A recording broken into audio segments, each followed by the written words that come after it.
Our next speaker, Joanne Mariner, is the Terrorism and Counterterrorism Program Director at Human Rights Watch. Her work has entailed documenting war crimes in Colombia, Kosovo and Darfur, political violence in Haiti, terrorism, and the laws of war.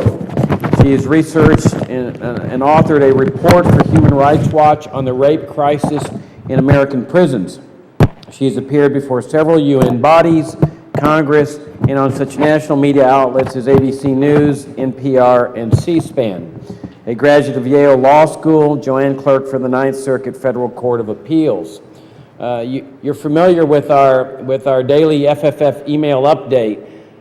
Every month we carefully look, or every week actually, we carefully look at a website called findlaw.com, because she publishes an article there every single month, and without fail, we link to that article in our FFF email update. Joanne is special. All the speakers here, as I told you yesterday, rank among the Sakharovs and the Solzhenitsyns of that time, of our time, and in this country, but Joanne certainly fills that bill.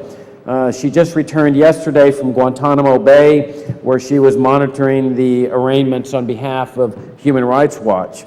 The title of her talk is Closing Guantanamo, How to Do It and How Not to Do It. Please welcome Joanne Mariner.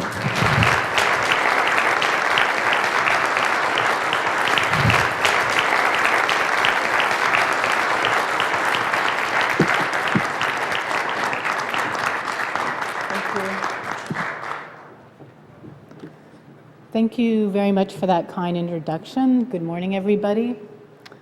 I'm very pleased to be able to speak to you today on the topic of closing Guantanamo.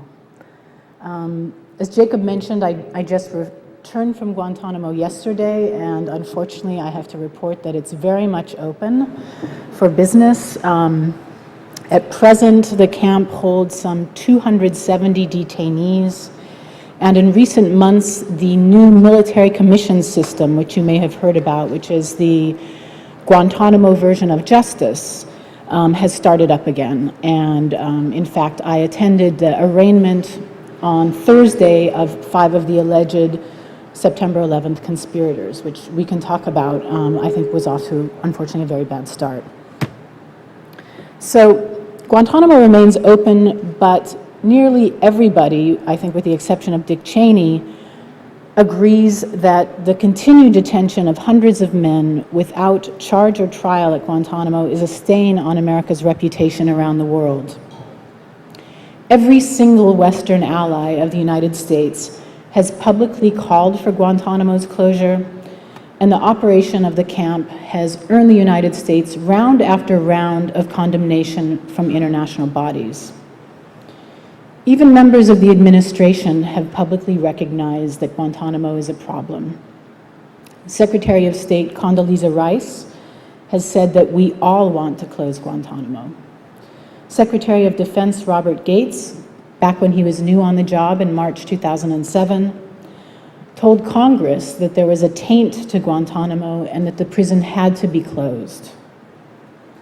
But it remains open, and in fact, last month, Defense Secretary Gates told a Senate Appropriations Subcommittee that the effort to close Guantanamo had been brought to a standstill because of the difficulties in closing it.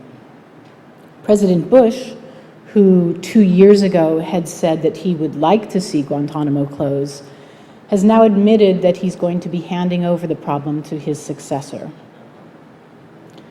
The good news is that every single one, or both of the presidential candidates, I guess we can say at this point, have promised to close Guantanamo. The bad news is that it's a lot easier to make a mess than it is to clean one up.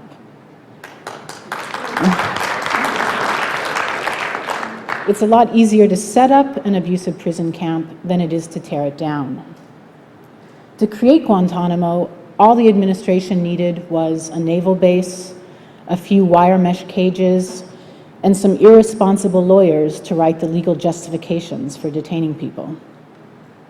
To close the prison without creating an even larger mess is going to be difficult and may require some very hard choices. What should we do with the prisoners at Guantanamo who shouldn't be returned to their home countries because of a credible fear of torture or other abuse?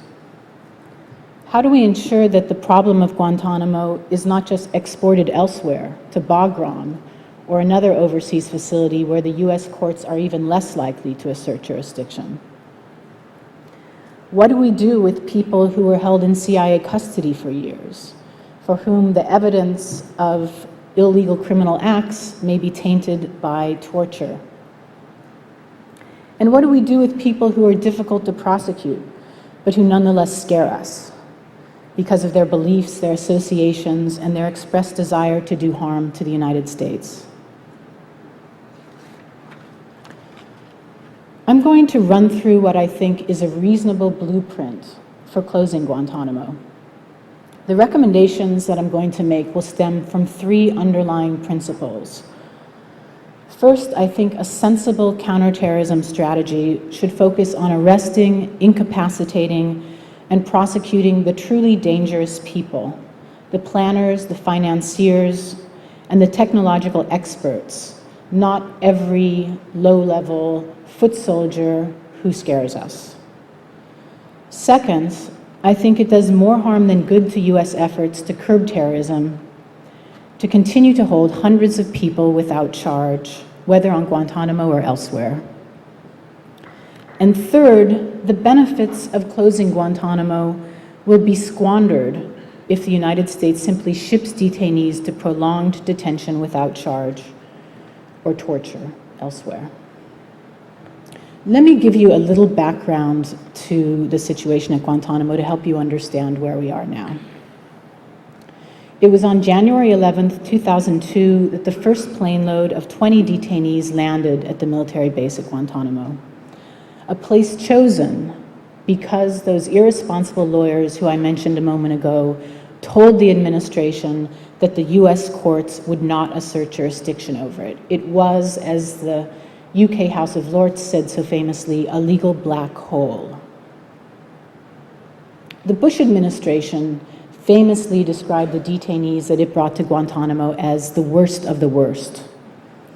Then Secretary of Defense Donald Rumsfeld called them the most dangerous, best trained, vicious killers on the face of the earth. But as time went by, counterterrorism experts and knowledgeable military officials told a very different story. Despite the administration's overblown claims, many of the detainees were nothing more than low-level fighters, and many of them, in fact, were farmers, humanitarian aid workers, taxi drivers, people who were in the wrong place at the wrong time. As Lieutenant Colonel Thomas S. Berg, a member of Guantanamo's original legal team, explained, it became obvious to us as we reviewed the evidence that in many cases, we had simply gotten the slowest guys on the battlefield. We literally found guys who had been shot in the butt. Michael Scheuer, head of the CIA's Bin Laden unit, was more blunt.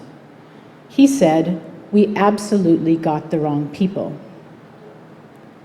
That's not surprising.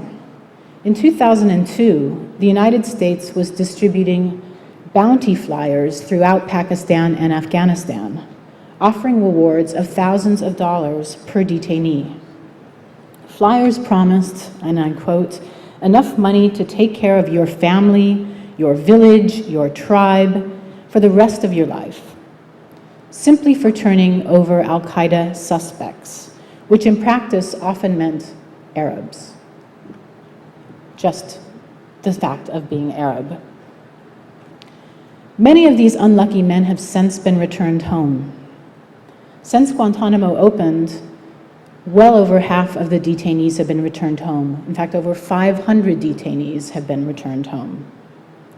But the prison camp still holds 270 people, and to close Guantanamo, the US is going to have to find a solution for each one of these men.